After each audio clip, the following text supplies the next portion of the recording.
Hi everyone, this is Pradeep from Sydney, wishing you a very happy good morning, good evening, good afternoon, good night, whatever it is in your part of the world.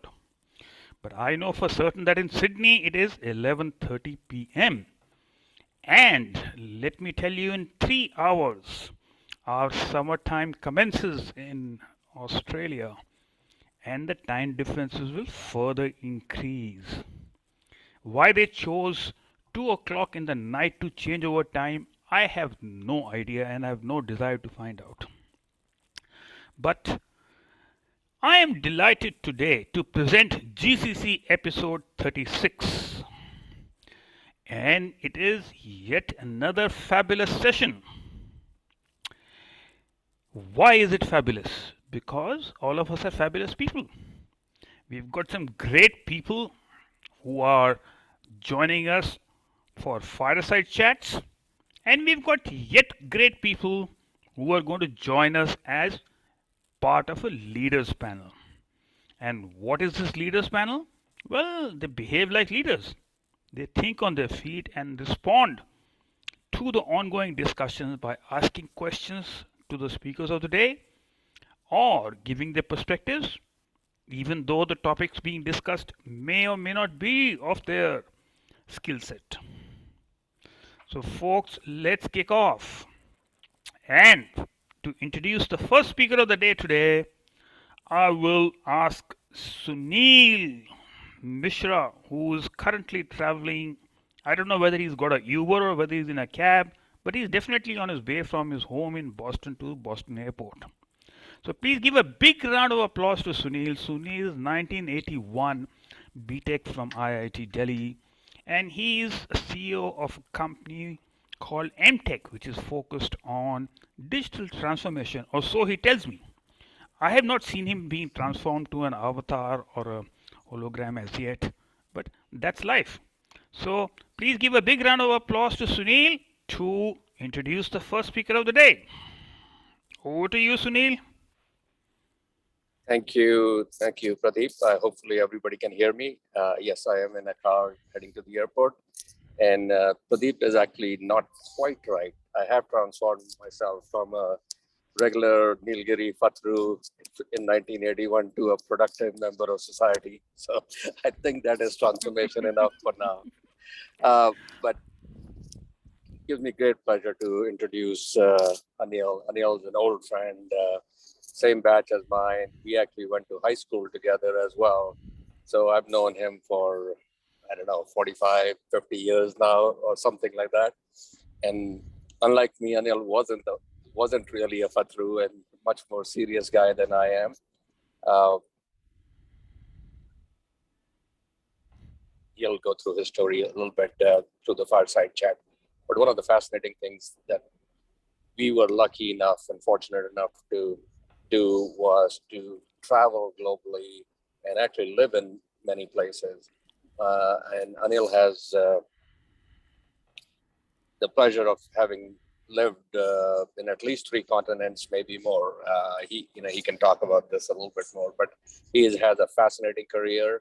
He's a great guy. He's a great family man, and just really been very successful in his career and done a lot of things, not only professionally, but things which impact all of us in terms of sustainability and environment and and and everything which is part of us giving back to society, right? So with that, it gives me great pleasure to introduce Anil Verma. Uh, Unfortunately, not from Nilgiri, but certainly my batch and a great friend. So, folks, please give a big round of applause to Anil. And Anil joins us from a tiny place in Europe called Luxembourg. But he may be living in a tiny place, but there is no two ways that he's got a lot of people who work for him, and sometimes, the operations that he deals with are what? Going by the seconds. Well, who is he? Well, apart from, I didn't know that he was a studious guy in IIT. I thought he was also a Fatru. But anyway, that apart, Anil is currently the director of operations for Amazon Europe. And when I Googled, just a couple of days back, I found that Amazon Europe had 200,000 people and they had 77, distribution centers or whatever they are called. So it's quite a massive operations by any scale. But what is interesting is that do you know in the past career he has been in senior positions with General Motors, and where is General Motors is an automobile industry, mature industry where you can have incremental performance improvement, and from there on to Amazon, which is a high growth industry, there is tons and tons to talk about. So please give a big round of applause to Anil. Anil, welcome. Now, Anil, you have lived in a lot of continents. But of course, not all the continents because you have not lived in Australia. Australia is a continent also. So tell me, which continent do you like if you had the choice? Would you prefer to live in North America, in Europe, in Asia, or Australia? Tell me. So first of all, thanks for inviting me, Pradeep. And I just want to make sure you know that unlike Sunil, who was just brilliant, he could get by without studying and he still do well in life. Folks like me had to work very hard and not really be very successful in studies. So Sunil is one of those natural, brilliant guys who could get by without studying too much. But he's a fabulous, really, really smart guy. And I also feel a little bit, like I'm out of place because in this distinguished panel that you have put together. So I feel like, I probably don't belong in this really high-powered panel that you put together, but I'll do my best to answer your questions. So I guess to answer your question, if I had to pick where I would like to live once I've stopped working, I would probably say India, to be quite honest. So Asia would be the answer to your question. Although I've lived in many places, I think I would still probably go back to India at some point. Fabulous.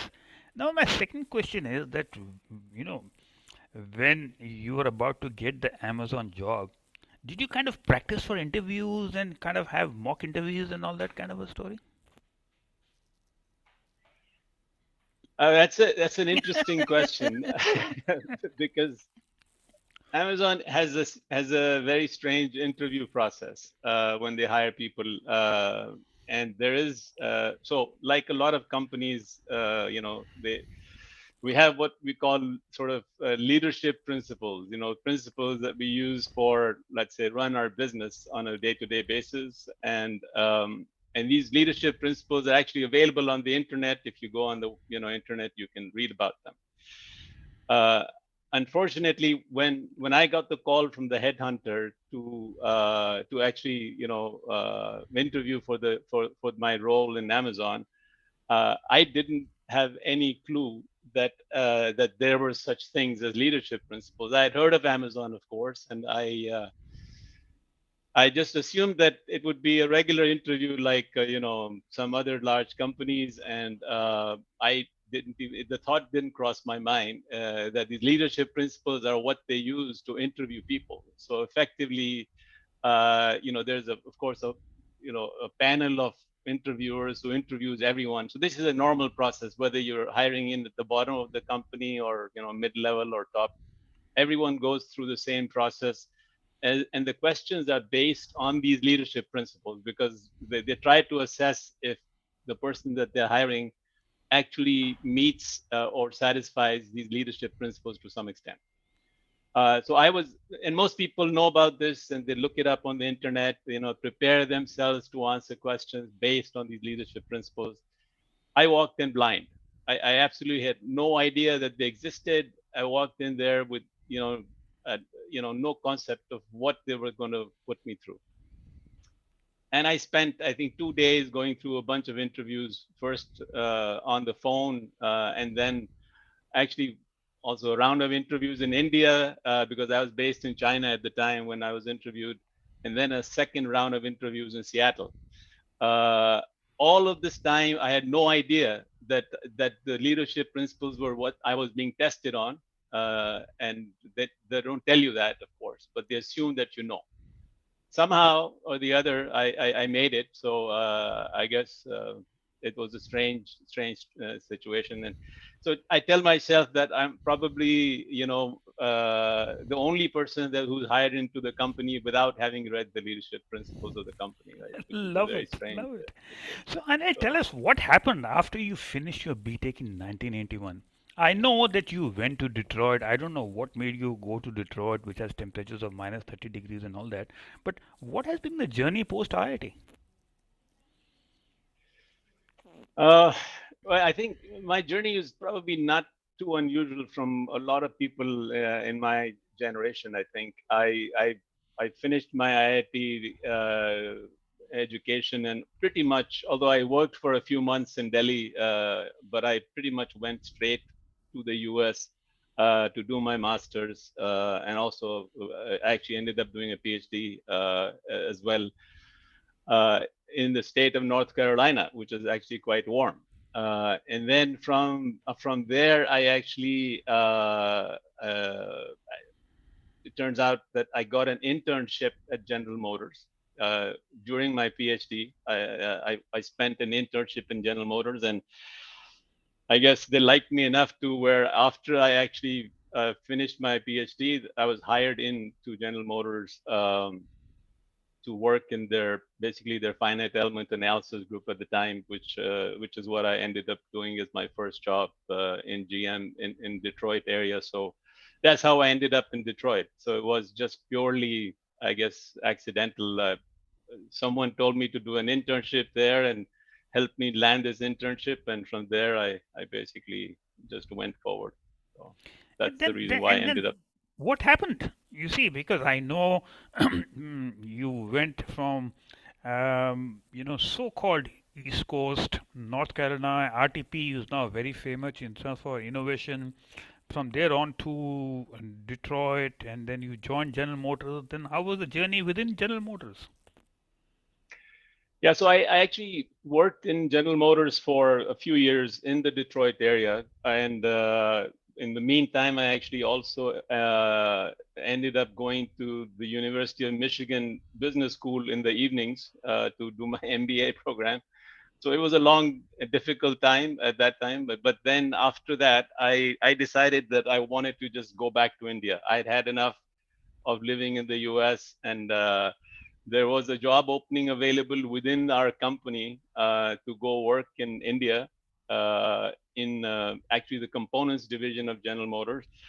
And I told my boss that I wanted to go back to India and do this job as basically the head of engineering for the components division for General Motors. And so around 1997, I just packed up my bag and belongings, sold my house, and moved back to India, thinking that I would never leave again. But I guess time didn't work out exactly the way I had planned. So anyway, I ended up in India working for GM for the next, I guess, 6-7 years in India. Um, Went through several jobs in India in engineering. Then I was running manufacturing operations for GM in one of the plants in India, and eventually ended up as the managing director for all of the component business for GM in India. And at that time, GM actually split into two companies. The car business and the components business split into two separately listed companies. And I ended up sort of being in that business in India, running the components business. And I think I did that for a while, and unfortunately or fortunately, I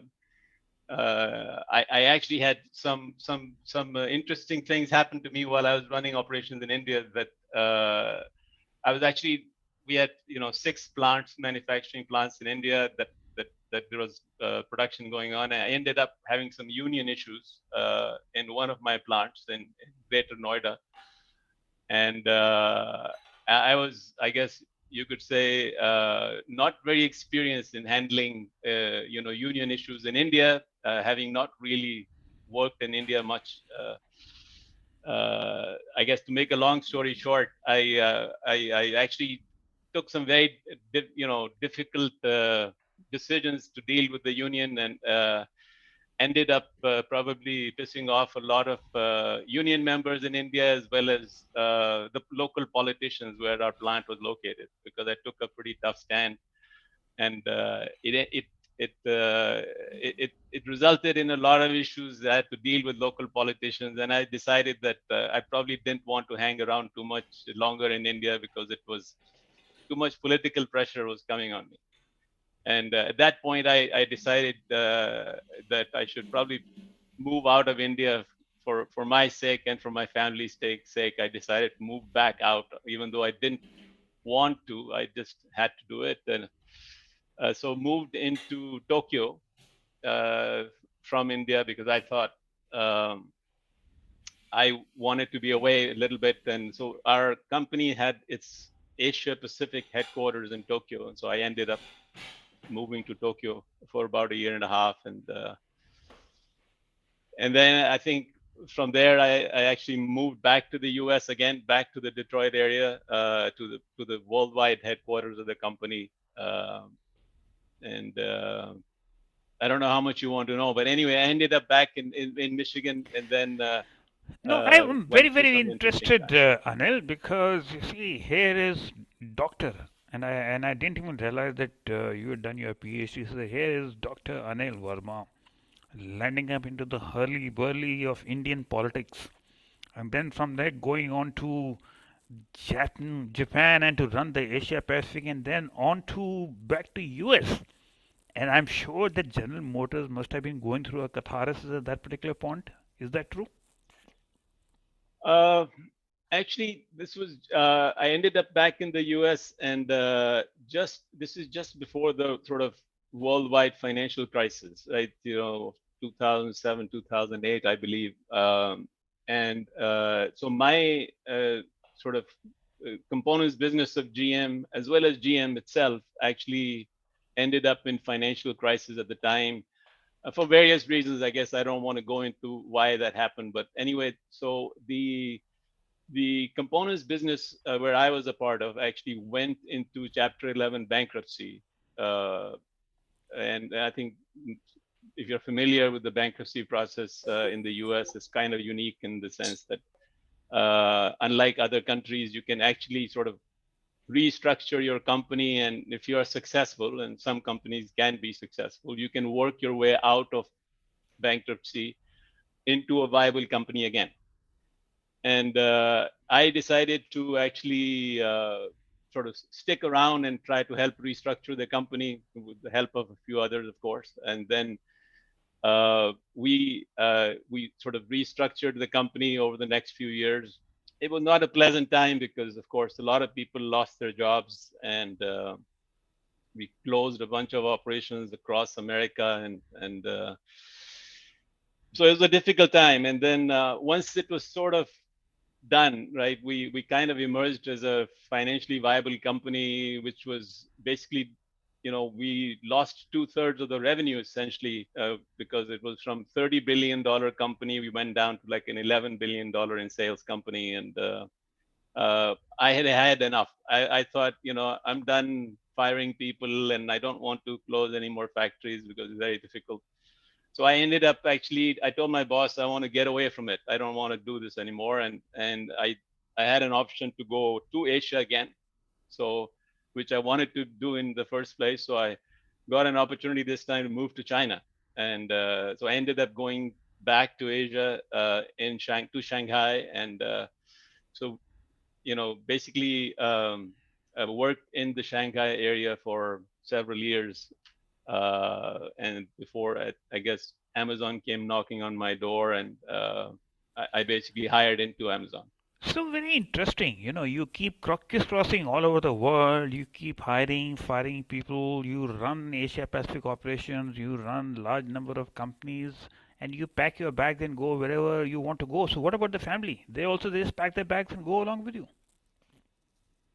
Yeah, that's an interesting question, and it's probably a question that you should never ask my wife because And that's why she reminds me she reminds me that I think I don't know how many I have moved my house or apartment I think 22 times or something like that. So it's a number that she reminds me quite frequently that I have troubled her a lot. Uh, but fortunately, my wife and my kids, of course, also kept going back and forth with me. And now the kids are grown up, so they don't have to worry about where I'm going. But at that time, of course, they were moving with me all over the place. But hopefully, they learned something. so here you are moving from a mature business where incremental process improvement is the name of the game. And from there, you land up into a sunrise industry and a sunrise company called Amazon, where growth is the only mantra.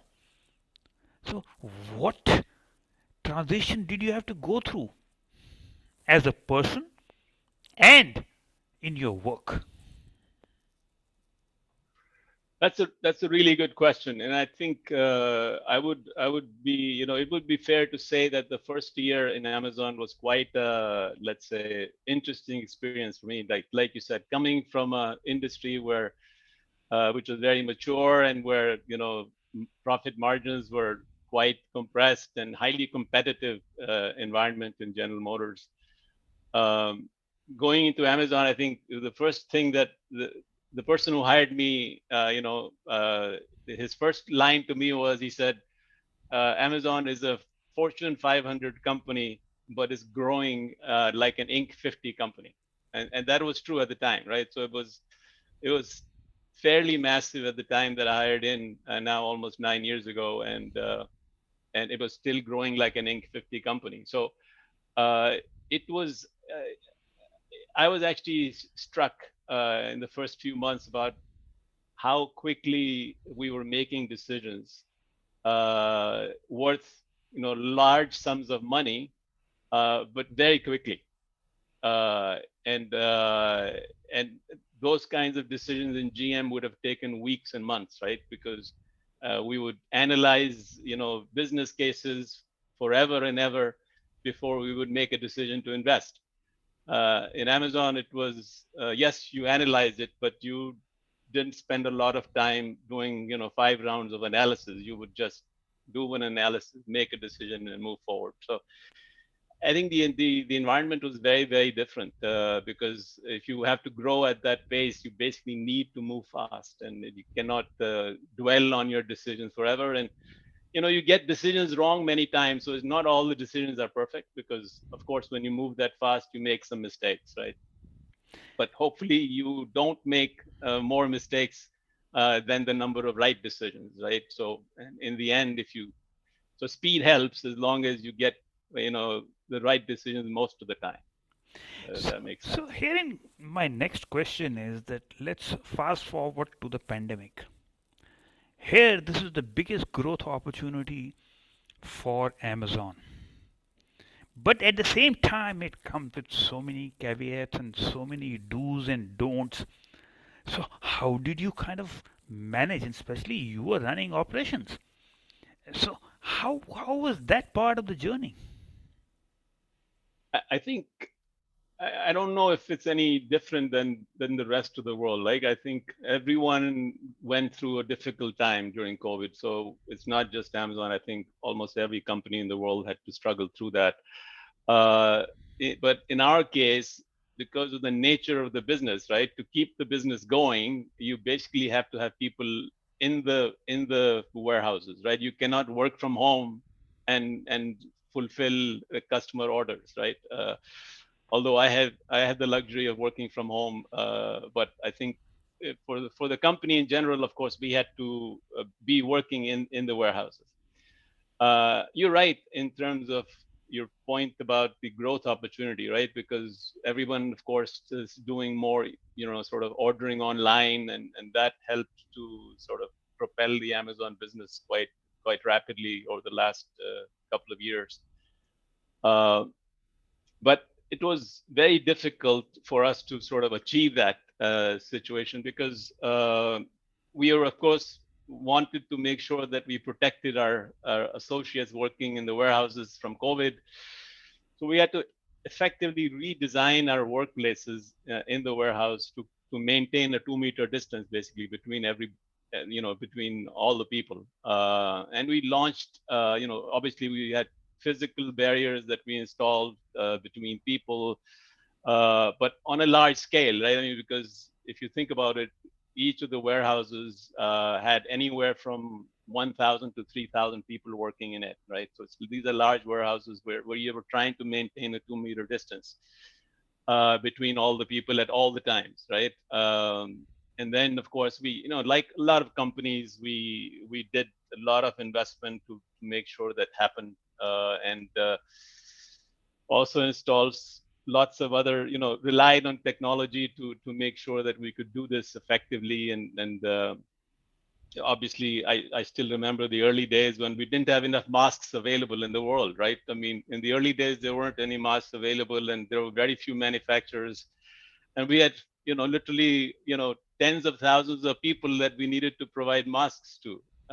So I still remember, we would charter a plane to have them fly, flown from China or Pakistan or wherever we could find them around the world. We were literally buying masks by, millions for our operations around the world. So it was very interesting time and difficult time. Obviously, a lot of people didn't survive, unfortunately, including people's family members and so on. So, but it was also a time where the business grew rapidly, but it was a challenging work environment for the people that were actually working in the warehouses, and for ourselves as well.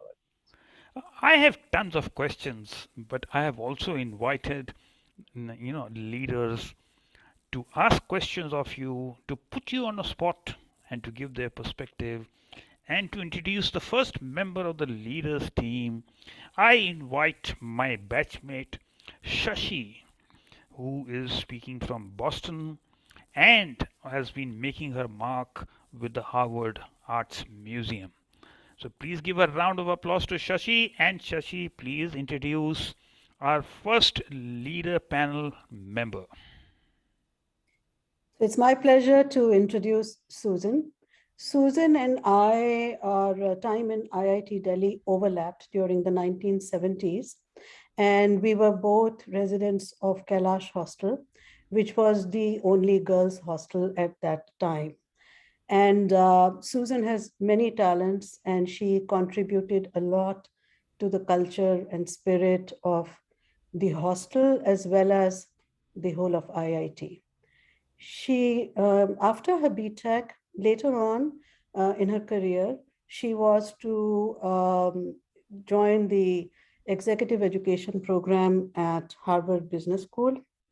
And one of her highlights that I love in her career is that in the 1980s, she was sent by Tata Consultancy Services to start their Paris branch.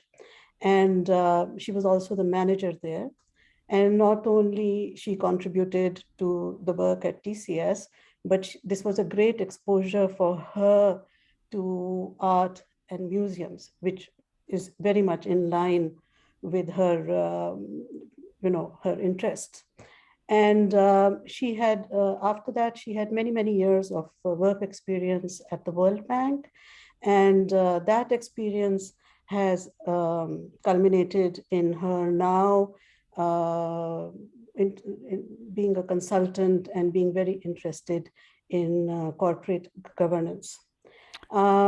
She has, on a very personal level, I would like to say that Susan has great interpersonal skills, and she has connected many of the Kailashites of my generation into a into a group on social media where we are all engaging and keeping the spirit and culture of Kailash Hostel as well as IIT alive. Fabulous. Please give a big round of applause to Susan, as well as welcome Susan, who's also been in the GCC session as a speaker before. So over to you, Susan.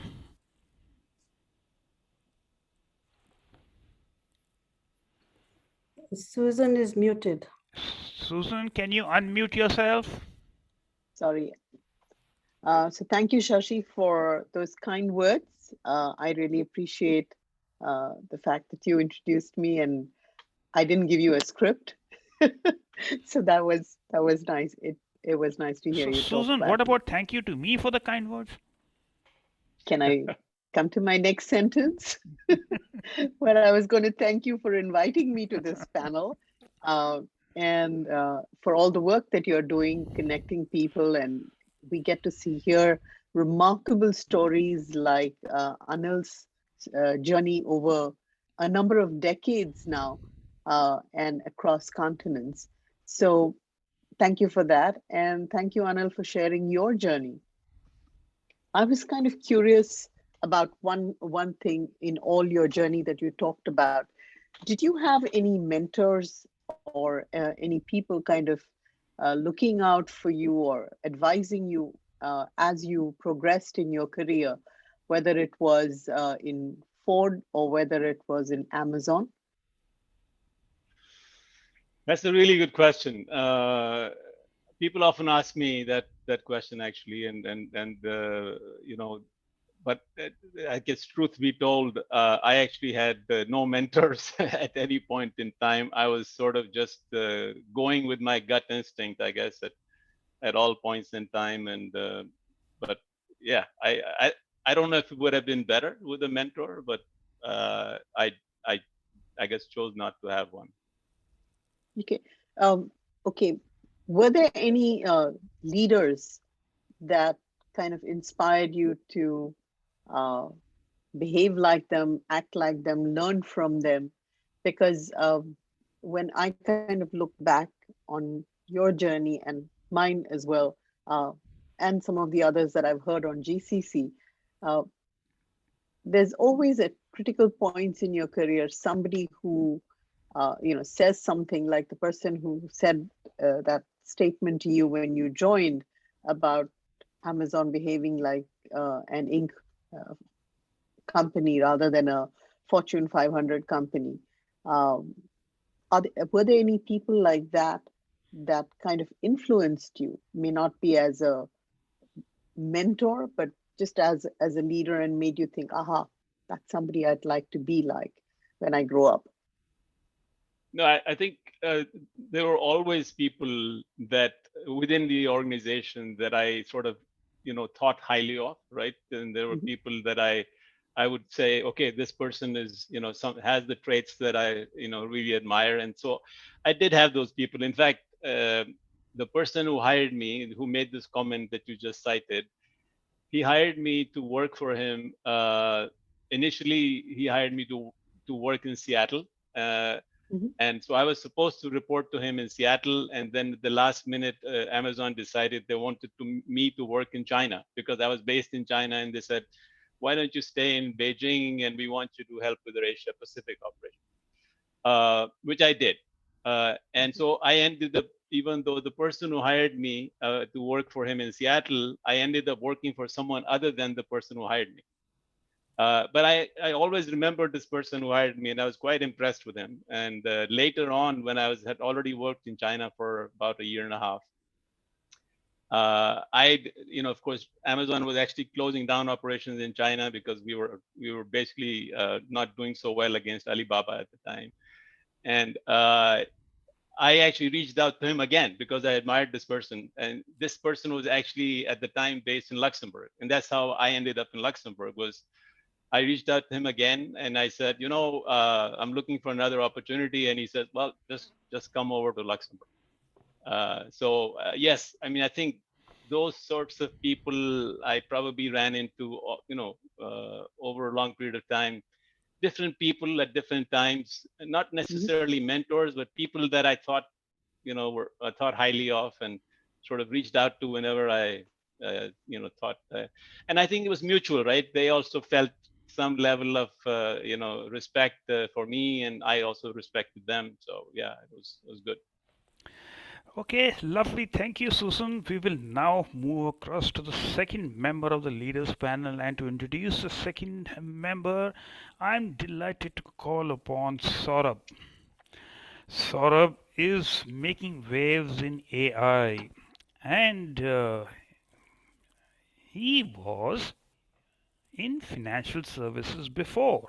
So made his money, I hope so, and then went on to and he oscillates between Singapore and India.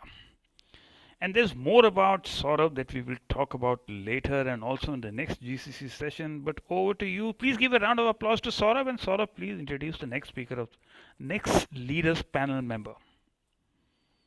So our next leaders panel member is Pankaj Rai. And he's such a great speaker, so knowledgeable, that he's going to be the keynote speaker in a very prestigious conference just to be held in 2 weeks' time. And that conference is organized by my company Notice and IIT Delhi's School of AI. There are professors from Google, Harvard, IITs, and yet Pankaj is the keynote speaker. So that's very impressive thing. After this shameless bit of promotion about my conference, let me go to the actual task of introducing Pankaj. So he's a leaders panel, but today I'm not introducing the leader. मैं अपने दोस्त के बारे में आपको बताऊंगा. और पंकज और मैं हिंदी में ही बात करते हैं हमेशा, तो मैं कुछ हिंदी में कुछ अंग्रेजी में बोलूंगा. वैसे भी हिंदी प्यार मोहब्बत की भाषा है और अंग्रेजी काम की, और काम की बात मैं पंकज से कभी नहीं करता. So the first thing is, Pankaj came into this world on the same day as Neil Armstrong set his foot on the moon. So small step for one man and large leap for mankind, also small step for Pankaj. तो पालने से में पूत के पांव पता चल जाते हैं. तो ये देखा गया, किसी ने कहा जब पंकज पैदा हुए कि ये लंबी रेस का घोड़ा निकलेगा. And how true it was, you can only see now because he's run over 50 marathons. जब भी बात करो तो ये या तो मैराथन शुरू करने वाले होते हैं या ये मैराथन दौड़ के आए होते हैं. So I have realized the best time to reach him is 7:30 in the morning when he's just finished his marathon and is available.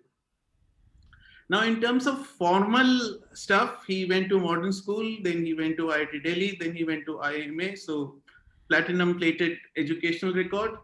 He worked with ICICI, then he worked in GE Capital, he joined Stanchart, he worked in Dell for many years, he worked in Wells Fargo also for some time, and then as people on this GCC channel know, he's currently the head of data analytics at Aditya Birla Group. All of that you can see on his LinkedIn, so I'm going to just skip well ahead. So Pankaj had a podcast. He's often featured in shows and people want him to give opinion, etc. So I saw a podcast sometime back. And there they were asking him, where were you born? Where did you live? And then he mentioned a whole string of cities. And then he said, कि मुझसे ये मत पूछो कि मैं कहाँ रहा हूँ, मैं ये पूछो मैं कहाँ जा रहा हूँ. तो इन्होंने जो चीजें बताई कहाँ कहाँ रहा हूँ, ये एक बात बताना भूल गए, ये अपने दोस्तों के दिल में रहते हैं. जैसे आपने सुना होगा कि अगर कभी समस्या हो तो आंखें बंद करो और विष्णु को याद करो, कृष्ण के रूप में वो आ जाएंगे. तो मेरे को कोई संकट पड़ता है, कोई काम पड़ता है, तो मैं पहले सीधे विष्णु जी की उतनी लंबी प्रार्थना नहीं करता. मैं अपना फोन उठाता, फिर उसमें व्हाट्सएप खोलता हूँ. व्हाट्सएप भी उसमें 2-3 लोगों का ही देखता हूँ, उनमें से एक ही है, एक Pradeep ji.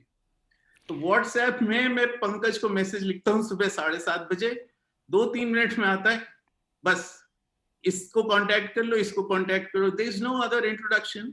It's up to us कि भगवान ने संदेश भेजा है, अब भक्त का काम है वो क्या करे. So he is one of the most well connected people. But what I'm trying to emphasize is that it is not your conventional networker that is Pankaj. He genuinely likes people. He really wants to help people. And he's helped me innumerable number of times. I think he's helped almost everyone who knows him. And one very special, one very emotional kind of Saurabh, example. so in the interest of time, I will have to ask you to, stop at this particular point in time. I am Okay, all thrilled to right. have Pankaj. Pankaj, over to you, and thank you so much, Saurabh. Pankaj, over to you for your question and perspective to Anil. I think Saurabh Anil से भी आप ही कोई सवाल पूछ लो. So anyway, Anil, my question to you was that I have had several friends go to Amazon, and then some of them, quickly quit, and some of them stay on. So they say that this is a place which grows on you and it doesn't grow on everyone. So how do you explain this whole cultural aspect of Amazon? And I don't know whether it changes from geography to geography, but this is a common pattern that I have observed among my friends. So maybe you can share your perspectives on this topic. That's a good question. Actually, I would say that it is, you have to be really passionate about your work, right? Because that level of growth in the company requires basically, it's not not the kind of place where people just go for hanging out, right? So you have to be really motivated and you have to be really interested in what you're doing in order to really like that place. Because if you cannot be really excited about your work, then it becomes difficult place to be, because if you're growing at that pace, it's just means that everybody is sort of busy and and if you don't like that environment, hard charging environment, it's probably not the right place for you. So it's a fair assessment, I would say. Yeah. Thanks, Anil. Fabulous, fabulous.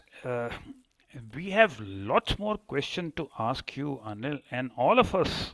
And I have more than likely to invite you to join us for later GCC sessions, probably to continue the journey as well as probably to be part of the leaders panel at a later session. But thank you all. Thank you all. needless to say, it was such a fabulous session. So, folks, please give a big round of applause to Anil at this particular point in time. And we move across to the next speaker of the day, which is a very interesting person. Do you know that he finished his BTech 1 year before Anil?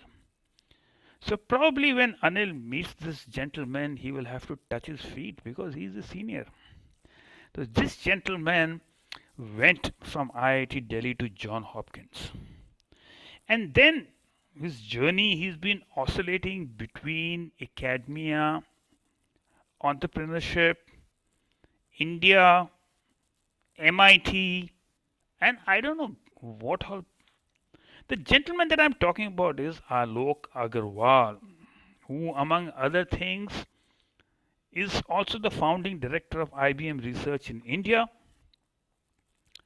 He is also founder of a number of well-known AI data analytics companies. Please give a big round of applause to Alok. Alok, are you there? Maybe you're on mute. Can you unmute yourself? Yes, sir. Thank you for having me. Early morning, early night, late night for everyone. So when I asked Alok, I hold my GCC sessions at either 11 a.m. India time or 7 p.m. India time. And what does it mean for you in San Francisco? Are you an early riser or a late sleeper? He said, no, I go to bed at 10 o'clock, so I don't mind getting up early in the morning. So, well, here we are in San Francisco, and my first question of the day is, are you an entrepreneur? Are you an academic? Are you a research guy? Who are you? Who's the real Alok? None of the above. I'm just a human. Fabulous. I'm not trying to avoid your question. I don't ask people what I will be in few years either, because I don't know myself. I stopped asking that question to the people I interview. What will you do in 5 years? Because whatever I've thought all through my life I'll do in 5 years has always been wrong. So I can't answer your question in all honesty. So tell me, you started dabbling into AI before AI was even known in the form it is now. The good old days, it used to be all about data mining. The concept is still the same. Of course, the concept has developed quite a bit. What made you go or specialize into focus so strongly into data analytics and AI? So first, I'll like to correct the wrong view that AI was started in 1980s. Actually, it started in 1950. I'm writing a book. Hopefully, it should come out in the end of March 2023. It's called 100 Years of AI and the Fourth Industrial Revolution. So it talks about actually a scientific revolution that took place in AI in 1950s, 60s. And in fact, by 1970, the first hype of AI had already gone down and there was a winter. I actually went to from IIT Delhi, 1980, to do a PhD in superconductivity. The only place which would give you a PhD in superconductivity was Berkeley, which gave me a PhD admission, but not an assistantship. So I had to go to Johns Hopkins for a year to do my master's so that I can then go to Berkeley. During that period, my mind changed and I started doing, because I had a very good professor, an Indian professor, Rao Kosaraju. He's still there as an emeritus in Johns Hopkins. So I changed to algorithms, machine learning, and AI. When I graduated, he was not my advisor. My advisor was Joseph O'Rourke, who actually mentioned, please don't sell yourself as an AI researcher because nobody will hire you. In fact, that was the second winter of AI in 1984 through 87, because people had again hyped up AI in expert systems. And in 84 through 87, people in AI were called wide-eyed dreamers. So I actually, when I graduated, I wanted to be a professor. Going back to who am I? I got a tenure track position at University of Illinois, Urbana-Champaign. That time I was vegetarian. Urbana-Champaign is in the middle of nowhere. Decided not to go there, but join IBM Watson Research Center with a very clear view that I will quit in 7 years and go to a university. Fortunately, my manager happened to be an Indian, a very well-known person, Ashok Chandra, who graduated from IIT Kanpur in 1970.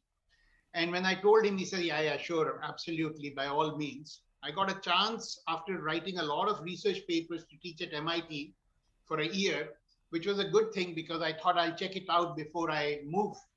I taught two courses in 1989-90 there in computational geometry, which is the theory of AI for computer vision. I had 2 PhD students, but I realized I did not want to be a professor because it requires just too much admin work. So I came back to IBM Research. In 1991, talking about how entrepreneurship began, a CEO of a paper mill from Portland, Maine, Madison Paper Mill, came over to IBM Research and said, I want you to improve my paper mill from top to bottom. And we had no understanding of paper mill. We had no subject matter expertise. And we told him that, along with another guy who was 1 year senior to me from IIT Kanpur, Sesh Murthy. He and I went, understood how paper was created for 3 months in September, October, November 1991 in a cold place called Madison, very close to Portland, Maine. Then we ourselves developed the first AI algorithm, commercial AI algorithm, I should say, in at least in IBM Research, which improved the paper mill for by 1.5%. So $600 million, it improved it by 9 million. They used it for 25 years during 1992 to 2017. And that was the beginning because we were not only building it, we were also selling it.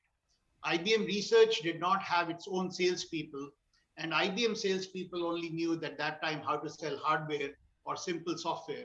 So we were trying to sell it also. I, in fact, told Sesh in 1995, why don't you and I quit and go to Silicon Valley and start this company all over again? We'll write our own software again. And Sesh said a very interesting comment, which I always would remember. Boss, your wife is a medical professional. She will bring food to the table. My wife is a Bharatanatyam dancer and teacher. I have to bring food to the table, so I cannot go. So, and I did not go either. I should have gone. I said, okay, I will be the CTO and I'll find a COO. In fact, there were many people of Sesh's vintage of his, in fact, class of 1981. But anyway, the head of research found out that I was thinking of leaving in 1995. So Paul Horn, very smart guy. He was a PhD in physics, not again, a researcher at heart, not a businessman. During those days, everyone in IBM Armonk in headquarters used to wear big blue suits, blue tie, white shirt. He would always wear a black polo neck sweatshirt, black pants, very shiny black shoes. He was bald. He had a ponytail, and he often called it a bodhi. When Indians like me would ask him, "Yeah, this is how I get my knowledge." So this was Paul Horn, and he asked me to join IBM Research Strategy Department. So even though I didn't like strategy, I joined it for 2 years. One of the strategies was to create Deep Blue, which lost the first match, as you may remember, in 1996, but then won in 1997. The second one was to set up an IBM India research lab, and we looked at various places. IC Bangalore, which he did not want to go because IBM was there and Tata IBM was there. In fact, he did not want us to be close to Tata IBM. IIT Kanpur was very interested, but how do you get to Kanpur from Delhi was a pain in the neck in 97. We were very interested in IIT Bombay, but unhone hame ghas nahi dali, they couldn't care less about us. So IIT Delhi was the choice. And most people say I was biased towards IIT Delhi, being an IIT Delhi alum, which may be part of the reason also. But IIT Delhi built us a very new building, very fabulous building, 100% air conditioned all the time in the summer. I went there on a 3-year assignment from 1998 January to October 2000. Grew it to 30 PhDs, 30 masters. We were doing machine learning, NLP, which was very big at that time in IBM. It was the resurgence of AI finally in the second wave. Moore's law had improved both the power of computing as well as the cheapness of computing and so on. Of course, the projects that we did were very high, audacious projects, trying to forecast hurricanes in Bay of Bengal, trying to figure out, trying to actually solve the Turing imitation game, all of which we failed, but some of the algorithms later on got used in IBM Watson. I quit in 2000 to start a company which had nothing to do with machine learning AI called EvalueServe. It has its own story. The co-founder he's from Switzerland. He was in McKinsey, Switzerland. He moved to McKinsey in Delhi, thanks to Rajat Gupta. And we started it. Our wives met, they put us together. He's still running it. It's about 4,000 people worldwide, provides research and analytics to investment banks and consulting firms. But I decided I wanted to go back to my roots before I die. So I quit and started Scry AI, Scry Analytics, soon to be called Scry AI. Scry actually is an English word. You can use it in Scrabble, convert cry to Scry. It means crystal ball gazing or fortune telling. Hindi, it will mean Jyotish Vidya. Since we are doing so much predictive analytics, therefore we are predicting the fortune and misfortune of people, companies, and so on. Hence Scry AI. Effectively, we are an R&D company. We have 4 products, but the aim is to create very much like IBM Research. What do I think about IBM Research, Bell Labs, Xerox PARC, now Google DeepMind? All of them have a very fundamental problem that they do not have their own consultative salespeople. Otherwise, I think each of these companies have so much innovation coming out of them that they would be easily $1 trillion market capitalization companies, each of these divisions. So that's what we're trying to do. We are 8.5 years into the game. We have 4 products, which I won't go through. But life is still young. So I can't answer your question about at the age of 63, who am I? Probably won't be able to answer on my deathbed either. Just a human. A small boy whose story What is a seldom journey, what a journey, Alok. But let me remind you, if you are 63, I am going to be 67 in just a couple of days. But now, at this particular point in time, I want to go across to Pankaj. Pankaj, you are advising, or you are the chief advisor and implementer for data analytics at the Aditya Birla Group. And here we have Alok, who spent his entire lifetime into this business. So over to you for your question and your perspectives.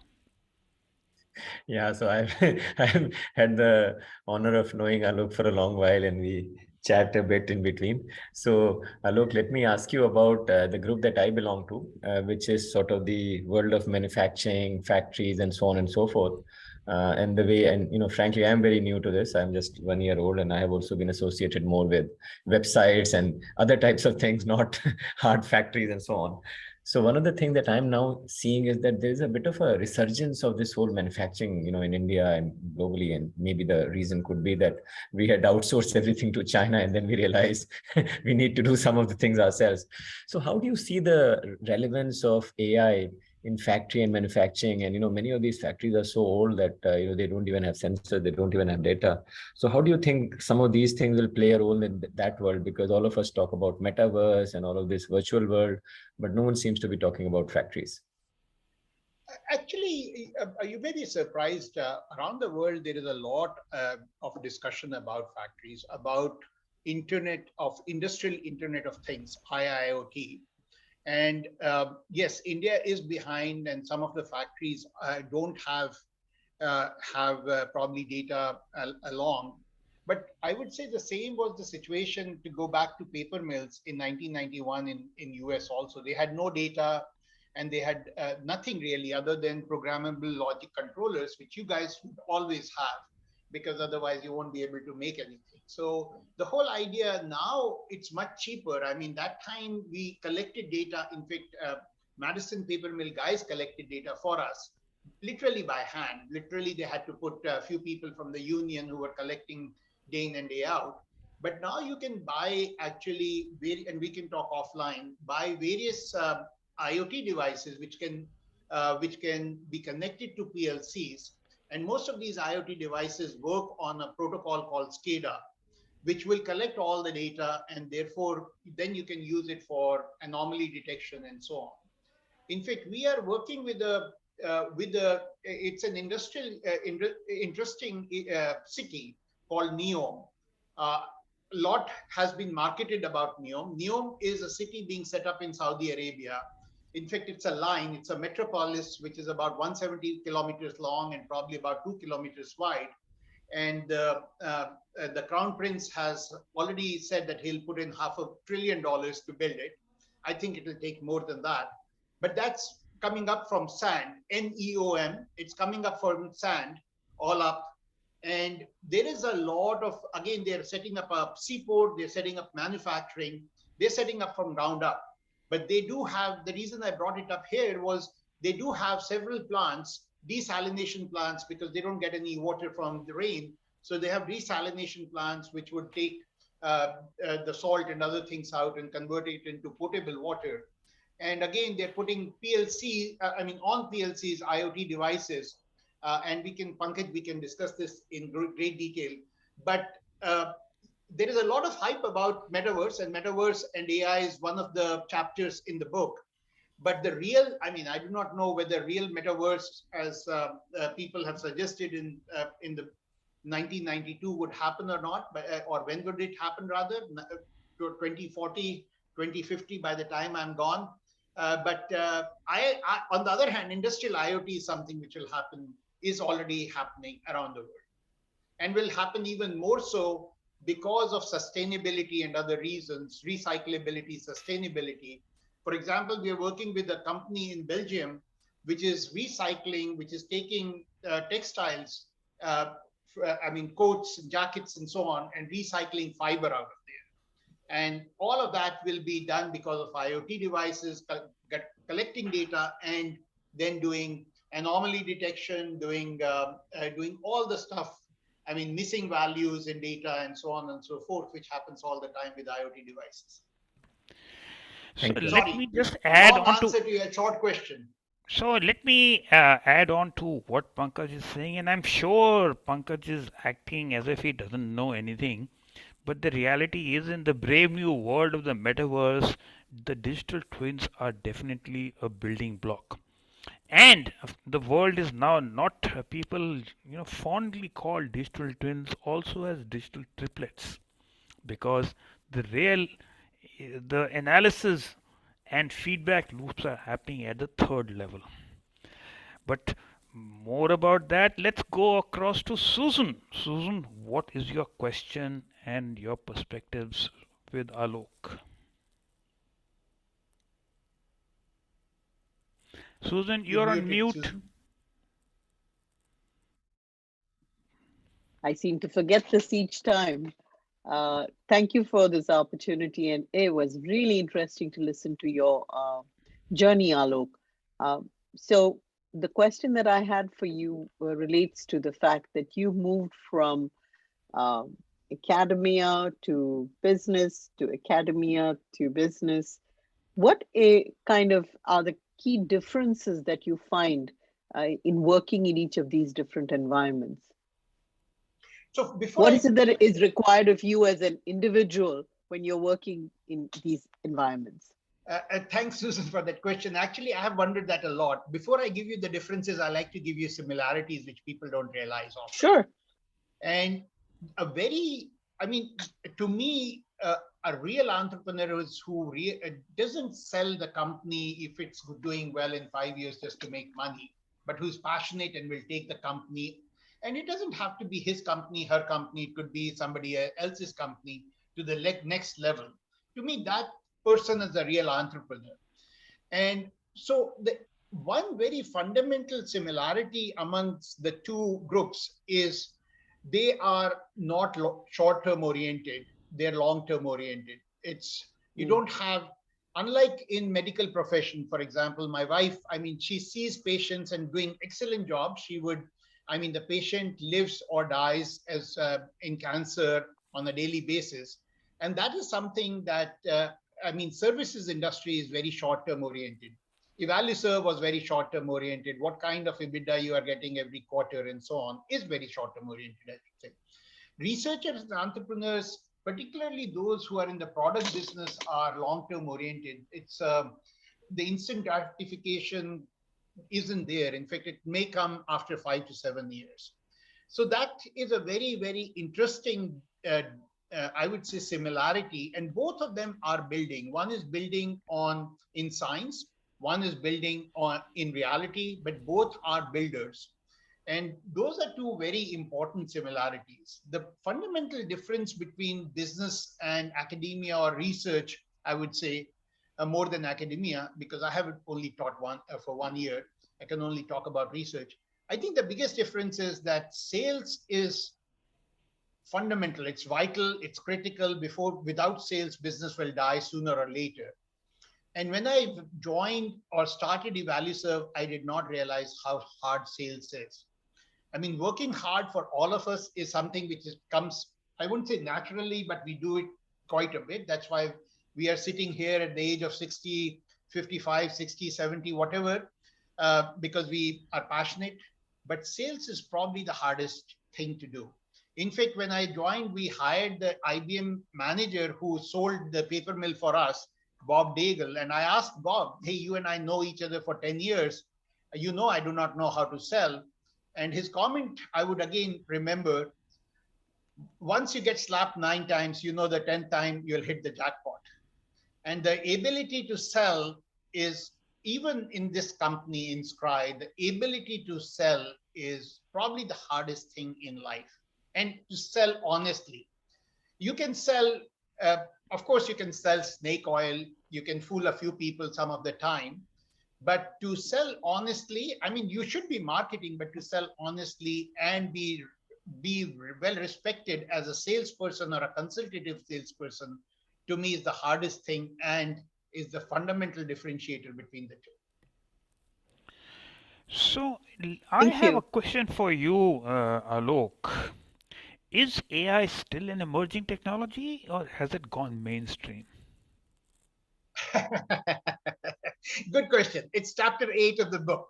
And the bottom line is, it's the third hype cycle. It will go mainstream, but we are nowhere close to being mainstream.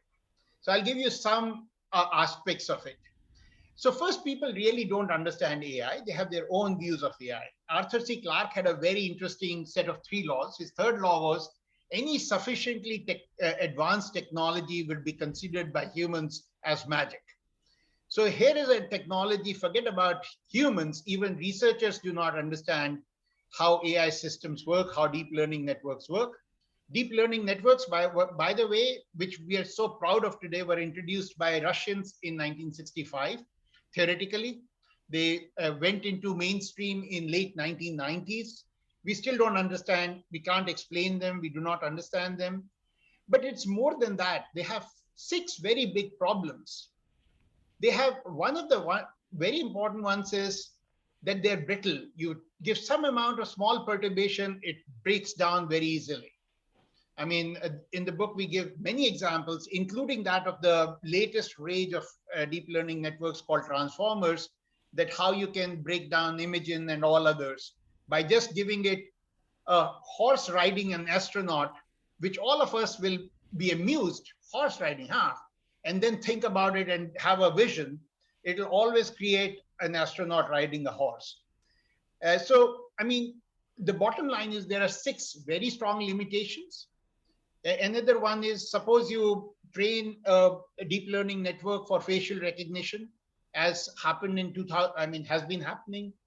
Give it a person who is, let's say, of Asian descent, Chinese, let's say, with very small eyes, and it's used in passport office. It says your eyes are closed. Now you train it using 10,000 of such faces. It has selective amnesia. It'll forget about Indians at that time, because now it has been trained on Chinese eyes and Chinese faces. So it's very much like many students will learn by rote and forget about in the next exam what they learned in the previous exam. So there are many issues which causes AI systems to be repeatedly trained, not one time, but repeatedly trained. So it's not like typical traditional software like Microsoft Office 365. And therefore, the cost of training what we call AI ops is about 3 to 4 times that of normal software. And that will be a new business model. And therefore, I think it will take another 3 to 4 years before various companies, business leaders, investment bankers, private equity groups understand that there is a new business model to be used with AI, and then it will go mainstream. So at this point, I just want to, mention to you that over the last 1 week, I was giving 6 presentations, or actually 7 presentations on metaverse, on different aspects of metaverse this week. And one of them was on metaverse and sustainability. And one of the factors that I highlighted was that in traveling from US East Coast to West Coast, the carbon footprint is of the order of 2, let's say, and the carbon footprint of training AI computers is 650. Something to discuss in our next session. But let me, in the interest of time, I have to call this session off. It is such a fantastic session that I'm, thoroughly enjoying myself. First we had Anil, and here we have Alok. Both giving some wonderful experiences and insights. So please give a big round of applause to Alok. And Alok, I'm looking forward to, just like Anil, getting you more involved and inviting you later for more in-depth discussions, as well as to be part of the leaders panel at a later point in time. Lovely. Thanks, Pradeep. Thanks, Susan. Thanks, Pankaj. Thanks, everyone. Hey, you haven't thanked Anil. But yes, okay. Thanks. I thought Anil had, okay, he turned his video off. I thought he had gone. Thanks, Anil. Absolutely. No problem. Thanks, everyone. Absolutely. I am now delighted to introduce somebody who was not even born when people like me, Alok, Anil, Susan, etc. were finishing their BTech. And this person today is making waves. She is called the drone girl of India. Whenever you see 26th January or yesterday or day for yesterday, there was a light show by drones in Ahmedabad where Modi was there. It was Botlabs. And actually, I had asked another IIT alumni, can you imagine a 2016 BTech from IIT Delhi who's a co-founder with Sarita to come and introduce Sarita? But in the age of metaverse, the poor fellow was having trouble in joining on Zoom. But so much for the metaverse. But we still have a way to go for metaverse. Ladies and gentlemen, I am delighted to introduce Sarita, the co-founder of, what is the name of the company? I don't know, but all I know is that, Sarita, are you there? Do you travel on your own drone at this particular point in time? What is happening? Sarita, can you join us? Show us your face. Hi, everyone. Very happy to be here. And thank you, sir, for such a wonderful introduction. And I'm sorry I'm a little late in joining in because of the Navratris in India now are on full. And I'm in Gandhinagar today. So that's where the Navratris are celebrated with a lot of joy. Or should I say, by the way, Sarita, your co-founder Tanmay and I have been exchanging WhatsApp messages because the poor fellow is unable to, he's having some minor technology issues in joining on Zoom. So that's okay. But tell me, is it Navratris or is it wherever Narendra Modi goes, you are there to be found? Thank you, sir. I mean, the government has actually been very kind to us to give us a break. In fact, we have been building drones for last 6 years. And the first break that we got was from government to build 1,000 drones on the occasion of beating retreat. And actually what happens is when you're working in the area of deep technology, when people are not sure, typically in every country, be it Russian, you were giving examples, So usually the government is the first one to take a chance on you.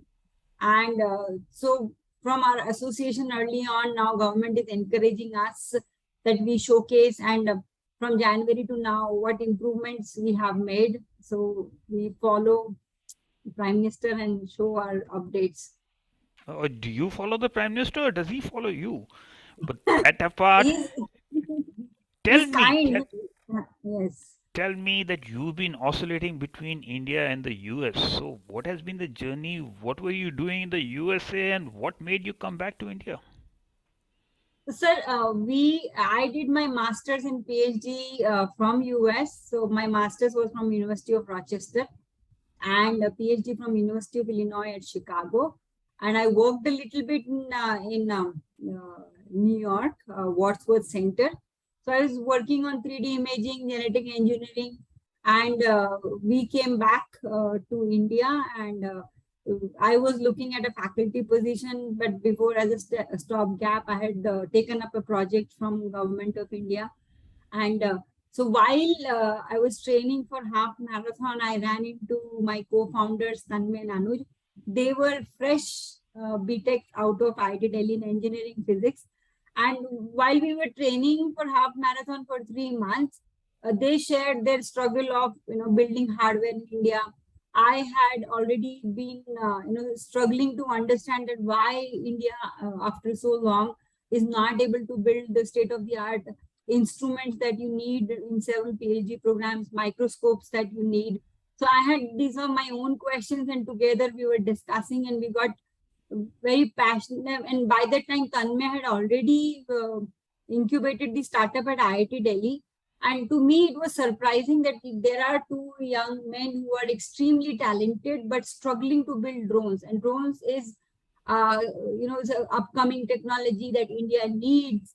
So that kind of bothered me, and I thought I was naive, thinking that I will help them. So I offered myself that why don't I help you, organize, get funding, structure. So that was my not so smart mind. I thought it will be a small engagement, maybe in 3 to 6 months. They will be up on their feet in financially speaking, because technically they were very strong. And I will be on my way to a faculty position in IIT Bombay or somewhere like that. But the fate had something different. What we found in this journey early on, that building hardware in India is extremely hard. And because the ecosystem is not there, India is really not known for making electronic solutions. And I think that's kind of united us, and that's whatever it is, we will go together and make it happen. So that is kind of the summary of how the three of us came together. And ever since, it's been close to 6 years that we are together and building drone swarm technology now. So tell me, did you know anything about drones when you started this, or we met your co-founders? No, actually, I had not even seen a drone by that time. I love So, it. so I had seen drones in movies and YouTube videos. I've been a technology passionate person, but not particularly drones. And so when we were running, and they would say, "Why don't you come and see how we fly drone, crash drones?" And I think the whole introduction to drone was by my co-founder. So I learned on the job what the drones are, what the technology behind building drones is. So I have been sort of very new to drones, but now I hope I know a thing or two about drones. No, it's very interesting. You operate in a market where 70% of the world's drones are made in China. The biggest company, DJI, is a Chinese company. And uh, the remaining 30% of the components are also made in China. So, how do you find this whole business of manufacturing drones in India? So what we figured, so early on we were building big drones, and then we were optimizing. And if you know drones, there are very few things you can make them better, like increase the flight time, increase the payload. And that was a shock to me that none of the component that we were building on drones is made in India. None. Like the component number is zero. And as you rightly said, the Chinese have been dominating this market for a very long time. They still do. They have overtaken US, Europe, Russia. So they are in every sector. So whether you say defense or commercial, and but what we figured is, after struggling 3 years, that there is actually something. If we bring innovation, we can do something about this situation. So bringing, you could still use Chinese components, say register, transistor, and the microcontroller. But what we could do is, we could build algorithms on top of it. We could bring the design. We could make all our electronic components. So if the subsystems, if you buy as such, they're expensive. But if you buy components, they're not as expensive. So what we've been able to do in last 3 years, particularly, we are able to reduce the cost of the drone to 30%. So let's say if I was paying $100 before for a particular kind of drone, now I'm paying only $30, and I'm able to build that drone in $30. So, and because of that, we are able to scale up. So we are not just optimizing an individual drone, we are making a fleet of drones. And in 26 January onwards, we flew 1,000 drones at beating retreat, and now we are aiming and aspiring to connect more than 3,500 drones. And if things go right, we can even beat China in connecting the number of drones. So they have a world record for 5,200 drones, and we are hoping to connect 7,500 drones by next July. So if you bring innovation and the skill, so you could actually contribute in terms of intelligence rather than the component part of it. What a fabulous journey. I'm proud of you. I was not aware that the China record of 5,200 drone is the world record, and we are already now targeting 3,000 and planning for 7,000 something. Fabulous. I have lots more questions, but at this time I will go across to the leaders panel. And first of all, being the gentleman, I'm again asking the lady, Susan. Susan, over to you for your perspectives and questions. Thank you, Pradeep. Amazing, Sarita. And congratulations for doing what you're doing. You are, I'm sure, inspiring a lot of young girls in India and everywhere else to do the kind of things that you've been doing in science and as an entrepreneur and as a businesswoman. My question to you is this: in your journey, has it ever happened that whether it was while you were studying in IIT Delhi or whether when you were in universities in United States, or while you were working and interacting with the government, has ever it come across to you that you're a girl? I mean, the reason I'm asking this question is I go back to an experience that I had many moons ago. You probably were in primary school when this happened. That I had gone with a colleague of mine to Gas Authority of India, and there was a gentleman over there who said, "Madam, you please wait outside. Sir, you come in, because the chairman will only meet with men." And the gentleman who was with me was, you know, almost a fresher, straight into college, straight out of college. And he said, "No, sir, she's the boss and you have to talk to her. I can't come in by myself." So we both went in. But throughout the interview, and this amused me no end, this gentleman would look at my colleague and only talk to him, ask him the questions, yet I would be giving the answers. And he would ask the next question to this guy, and I would give the next answer. And we both came out and we had a good giggle about it. So, you know, I know that this mentality of we only deal with men was very prevalent at that time. I don't know how, if you have ever encountered any such instances in your career. I think all the time, and in robotics is much more, because if you look at the number of women in robotics is very low, and so I think the question you asked is much larger. You know, gender gap in technology is, especially in STEM, is huge when you talk about US, Europe, or even India. And so, for example, I'm at IIT and our startup is incubated at IIT. So one example I always give is the number of faculty is less than 20%, number of female students is less than 20%. And now they had to start a special program where they give reservation to women students for 20% extra. They made the seats. So the scenario hasn't unfortunately changed much for, so there is a huge gender gap when it comes to robotics and hardware especially. And though there are a lot more women are participating, so there is also a bias in the society when you go for meetings. Several times people have told me on phone, why don't you, madam, put somebody technical to speak with me? They just so they just assume if there's a woman on phone, she's probably a secretary to take a message. So that's a very common. But initially, even I used to get very conscious. I'm like, Tanmay, why don't you talk to this gentleman? So I thought maybe he's from NASA or something, that I may not understand what question he might be asking. And eventually I gained the confidence of saying that whatever you have, please ask me. I'll try my best to answer. If not, then I'll connect you with my team. And so this often happens that, and for example, investors don't like to talk numbers with you. And so even when you bargain very hard, there's a perception in your team that you, being a woman, probably didn't fought hard enough. That if there was, so I think that will go on, and whatever it is, you keep communicating on both sides that, look, I am and have to deal with the outside world and the inside world. And I think that perception will only break when more and more women are successful.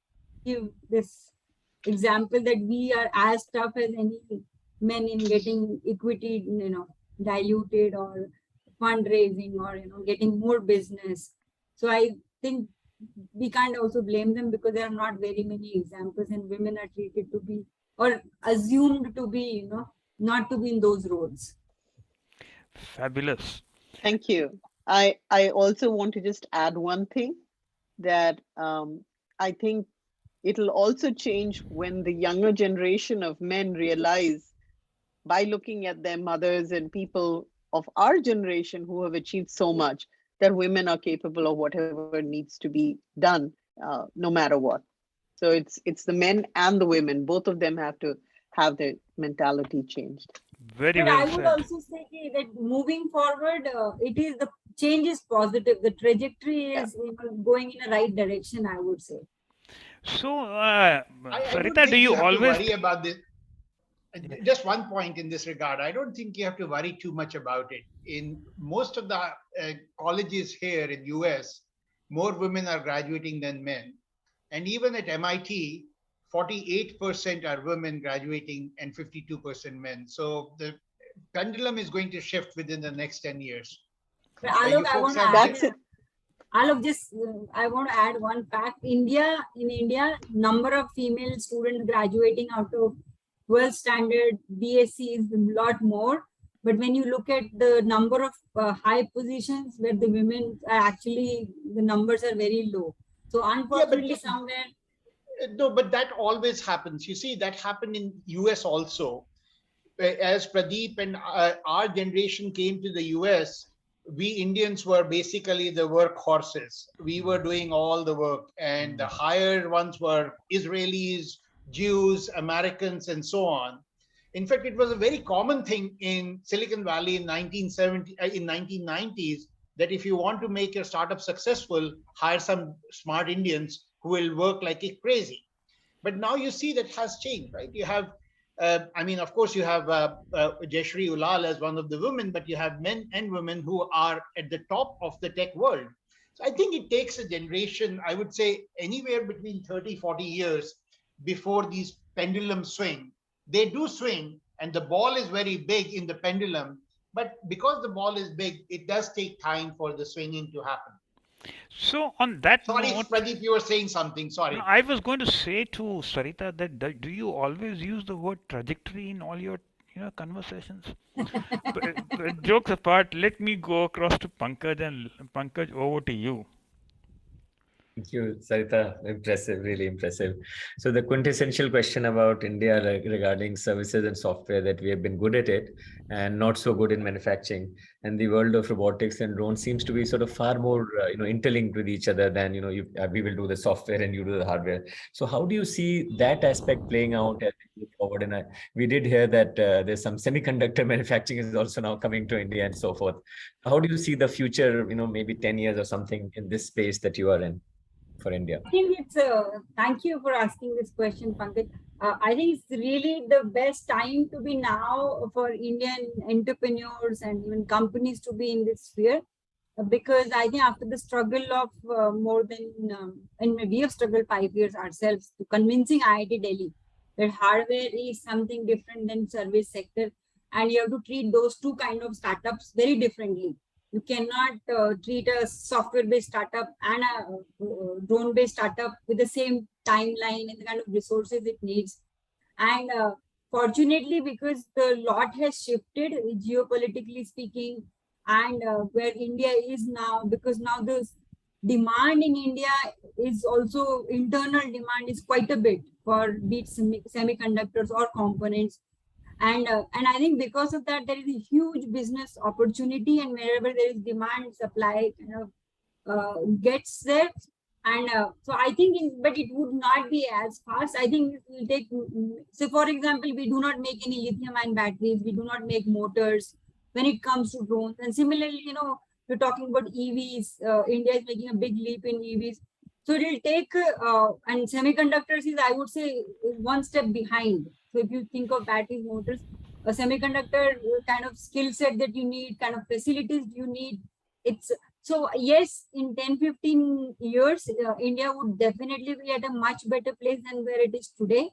And India is actively participating in bringing collaborations to India. It has realized that we can't just, start from scratch. So we need to probably at one step understand how the technology is built by collaborating with Foxconn or, TSMC. So we are, I think, going in right directions. A lot of grants are now proposing semiconductor design and building. In fact, a lot of designing is happening in India already. I mean, you will be surprised to know that a lot of semiconductor industry is supported by Indian designers based in Bangalore. So only the Fab Lab facility is something that we do not have, and we do not know how to operate and what kind of funds it will take. But I think now I'm afraid to use word trajectory again. So I think it's looking really healthy to me. The environment, the encouragement, as Sir said in introduction, government is actively participating in promoting indigenous technology, and they're also something that didn't happen before. I just want to take a moment that how India is making difference now. So especially in drone, what government has done, they've banned the import of foreign drones. So which has protected small players like us, that we are allowed to fail, build technology, and they have banned in a very strict manner. You can't bring a drone, CKD, SKD in any form. You just cannot bring a drone, and that this nurturing environment is needed for you to build. Because see, when you're born, you can't compete with an Olympic athlete. You really need to train yourself, and that goes for any industry.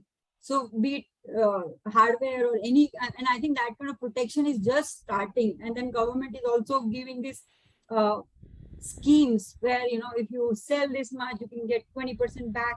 So all this is encouraging, and if this continues with all this protection, probably looking good. In 10 years, we will be, and I can speak for drones, that India would be doing very well in commercial and defense drones equally.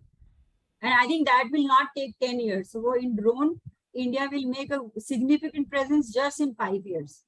Because now it's hard for you to believe, but there are more than 200 startups just on drones. And there are big players, Adani's, Reliance, Tata, Advanced Systems. So they're all into drones. So I think looking at the volume of the participants, the Indian drone industry probably just in 5 years would do very, very well. Given there is this encouragement from the government, because that would be absolutely needed. So, Sarita, I will only say that, I just want to make a comment that I saw this movie called Rocket Boys. I'm waiting for one drone girl. So nice, so nice. So, Sarita, tell me about this, ecosystem where you got large players like Adani, Reliance, and you've also got, startups like you. So, how are you kind of coexisting? Is there any competitive pressures, or what is the story over there? So if you say look at from surface, it might look scary. Kahan pe Reliance or kahan pe Botlab hai. Maybe you can't even put them on the same map, right? But the good thing is, I always explain that drone industry is like an auto industry, where you have a truck and you have a bus and you have sedan and you have an auto and you have a scooter. So probably we are a scooter and Reliance is like a truck. So we are building very small drones, and they are interested in building larger drones for defense applications. And same goes for Adani Group and Tata Advanced Systems. So they're interested in different kind. And also when it comes to drones, for example, you need high altitude drones, because in India, terrain is very different. On one end, you have Rajasthan, Goa, and then you have Himalayas. So one kind of drone cannot work everywhere. So some groups are working on drones that are working on Ladakh, high altitude. So it requires a different kind of R&D and resources. So Pokhran, to run a drone in Pokhran, you need different kinds. So because of this, the demand, different environment, different kind of drones. So fortunately, startups and big players are able to coexist. The demand is so much that no single player is going to be able to fulfill right away.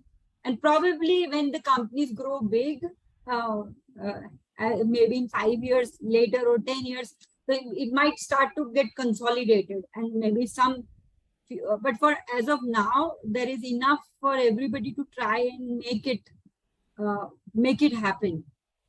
So at this point, I just want to get Anil Verma into the discussion. Anil, are you still there, and can you unmute yourself? I want to ask you that, are you using drones for delivery in Europe? Yeah, hi, I'm still here and listening to the very interesting conversation and great stuff that Sarita is doing. We are not currently using drones for delivery to customers. We have, of course, drones development work going on in America, and a lot of progress has been made, but it's actually a difficult product to use, in my opinion, for large-scale transportation, right? Because you obviously have to do individual customized deliveries one by one. And right now, I think, just Sarita pointed out, the payload challenge of getting the drones to carry lots of heavy stuff is still something to be overcome. So it's definitely a fascinating technology. We're working on it like a lot of other companies, but I think large scale commercial application for delivery purposes is still, I think, a little bit further away. Absolutely, the point taken, and I can tell you from my involvement into the metaverse that for geospatial applications, I mean, it's a no-brainer, and there is tons of very interesting work happening. Now, we've had a very, very lovely GCC session today. Simply in the interest of time, I have to close the session today. But Sarita, we are looking forward to getting you here more often, not just when you've got 3,000 drones or maybe 7,500 drones or whatever it is. You can come even when you do anything less than that. So with that, please give a big round of applause to Sarita. And Sarita, we look forward to having you as part of leaders session and also getting along, looking, we'll be very, very happy to see your journey and, see where it is heading towards, because you are an example to not only women, but also to the entrepreneurship in India. So big round of applause for Sarita. And with that, we end today's session. And I wish everybody once again and enjoy your morning cup of tea or coffee or evening glass of wine or afternoon glass of lassi. This is Pradeep from Sydney signing off. Thank you all for your time taken and for sharing the perspective. And thank you everybody else for joining and listening. Take care. This is Pradeep from Sydney signing off. Bye for now. Till next GCC. Sorry, before I go, I do want Saurabh. Are you still there? Saurabh, are you there? I just Yes, want sir, to tell definitely. you that the next phase of GCC is where we are going to be actively working with our IIT Delhi alumni, or for that matter, with IIT alumni. Just as an example, Saurabh is organizing a fabulous AI-based conference, which he does every year with IIT Delhi, and he gets fabulous leaders from all over the world. So this conference is happening on 14th of October. It's a full day conference in New Delhi, and we will get a summary of that in the 15th October session of GCC. Along with that, we have some two lovely females, one from San Francisco from Facebook or Meta, who's going to talk about ethical AI, and another one from Google in Bangalore, who's going to be talking potentially about social AI. So we are looking at very, very interesting session next time. And Saurabh, can you just tell the audience about what this session is that you are organizing on 14th? Okay, so there are going to be 5 talks. The keynote speaker is Pankaj Rai, who you've met, and he'll be talking about how to stay relevant in the digital age. There is one session on social AI by Professor Milind Tambe of Harvard and Aparna Taneja from Google AI in his group. There is my talk on using AI for designing antibodies. And then we are giving the Notice Machine Learning Award to Professor Pushpak Bhattacharya, who was former director of IIT Patna, and he's one of the leading figures in translation of Indian languages using AI. And the last talk is by Professor Sayan Ranu, who is a professor at IIT Delhi. And he will talk on food delivery systems and the role of AI there. And the conference is started by a classical Hindustani vocal recital by a well-known singer from Gwalior Gharana called Shashwati Mandal. So those of you who are interested in AI or in biotech and pharma or classical music, it will be very good. And do come and listen to Pankaj. His talks are always great. And this is a great opportunity because you see the blending of emerging technologies. Of course, whether AI is emerging or mainstream is a question. But even in the drone technology, as my good friend Aditya has pointed out in the chat sessions over here, it's a great subject. So once again, And you'll get more information in my emails, about the conference, and of course the summary in the next GCC session. Take care. Bye from now from Sydney.